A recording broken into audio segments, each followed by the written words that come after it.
Hi everyone, hope you're well and safe in this pandemic still going. And thank you for Harrison for the questions, which I'll be answering for you now.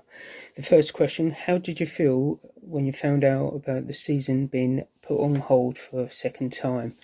Well, like everyone, I was disappointed with it, but it was right action. My view is why it's right action is because of the logistics of actually playing a game, which is the players, coaches, and fans, like coming from different areas. So that's going to be bringing an effect of COVID spreading and stuff like that. So in my view, I think the league's done the right thing in postponing it until it's safer to resume back, because at the end of the day, people's health is paramount. Second question: how much do you think the squad has improved since the last lockdown? Well, the last lockdown, we only played 2 games and a few training sessions. The first game was a league game, which we won 6-1, which tells you, having a lockdown, doing fitness and all of that, that's a great result. A cup game, we were against tougher opponents, which we lost 5-3. But on that day, we did have a few injuries on that day where players couldn't make the team and people couldn't even make the game type thing. So we were quite selective. So I think we only had 2 subs, actually 4 subs with Dave and Stuart, along with the other 2 subs. So it was quite stretched. And I think in that time I had to do the line as well, because we had not enough players. And when the players came off, they were injured as well. So it was really, really tough game. But all the players individually played really well out of their skins, basically, really as a group, showed a bit of leadership on that field of play, which I really, and Stuart and Dave were really proud about. The third question will be: how do you believe it has been the most standout player for the season? Now, that is a tough question, but I've got a few who I thought was like people like Sammy Law. He's a great creative player, always behind the strikers, even scoring a couple of times himself, but he's that more driving in the midfield. Then you've got a youngster, George.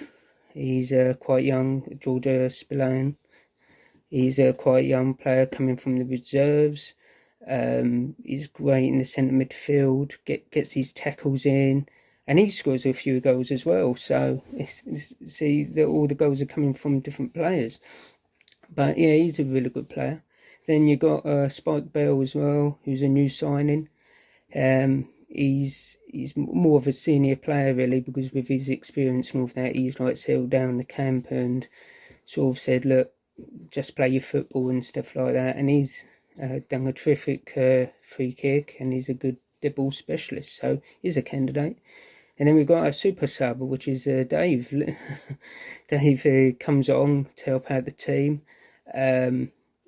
And when he comes on, he scores goals, and shows the players, look, this is what we need to do in the game. So he puts his input with the team as well. So he's a great player. But the one who stands out is a young striker, which is Joe Rickett.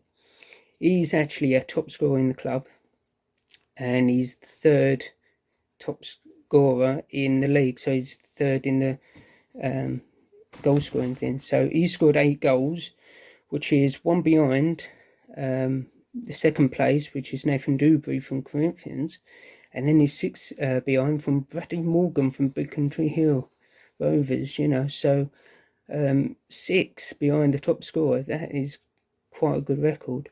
And with Joe Rickett, he's one of them players which he does his job, he's a quiet lad. He plays anywhere in the front 3, and he just puts a shift in. Some days he don't even score. He's had a few games where he hasn't scored, but getting 8 goals and third in like the table of top goal scorer is brilliant. So yeah, Joe Rickett's my players improved, all season. The fourth one: do you think the season will be scrapped like last season, or will we be able to finish the season? Um, it's quite tough actually because there's been news just recently because they originally said February we're going to be in lockdown, but then now they're saying March, which is getting nearer and nearer to the end of the season in the summertime. And I know people haven't got plans, but it gets a bit congested for the next season. So I think it might be brought to an end because we've got quite a few games to go. I think it's about 14 games, so it is quite a lot to bring in. But if they do close it, hopefully the league will look at it and see what we can do for next year, just in case this comes into place next year. There's loads of options they can look at, but my gut feeling, I think it might be closing down football. But positive note, I think the league's trying to sort it all out and do the best as we can. As I said before, whether the league does or the FA do, they're doing it to safeguard everyone in football, our lives and stuff like that. So don't be disappointed if we're not going to play a football game, which I'm hoping we will, but that's not my call, it's down to leagues and all that. But hopefully it shouldn't be that. We should continue in an extended season. Thank you for Harrison. That's all your questions done, and hope everyone keeps safe and come and support us when we get back in playing football. See you later. Bye.